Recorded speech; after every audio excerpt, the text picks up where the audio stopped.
এই রেসিপিটা বানালাম এই জন্য, কেন কি স্কুল লাইফের কথা মনে পড়ে গেল। ওই সময় মায়ের হাতের এই চাউমিন রেসিপিটা খেতে সবারই খুব ভালো লাগতো। টিফিন একদম শেষ হয়ে যেত, মানে টিফিন খুললেই বন্ধু বান্ধবীদের কাড়াকাড়ি হয়ে যেত। তো এই জন্য আমি আজকে এই রেসিপিটা বানাবো, মায়ের হাতের রেসিপিটা, মানে হলুদ হলুদ চাউমিন বাদাম দিয়ে। এখন তো অনেক রকমের চাউমিন হয়েছে বাজারে, কিন্তু এরকম করে বানালে সত্যিই খুব ভালো লাগে।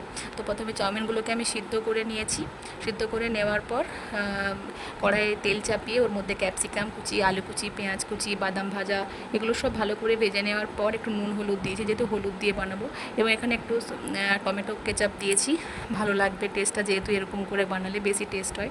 এরপর ওই সেদ্ধ করা চাউমিনটাকে আমি এর মধ্যে দিয়ে দিলাম, 5 মিনিট নাড়লাম এবং রেডি হয়ে গেল আমার সেই স্কুল লাইফের চাউমিন। আমার চ্যানেলের রেসিপিগুলো ভালো লাগলে অবশ্যই কমেন্ট বক্সে লিখে জানাবেন। আবার আসবো অন্য একদিন। আজকে এই পর্যন্ত, টাটা।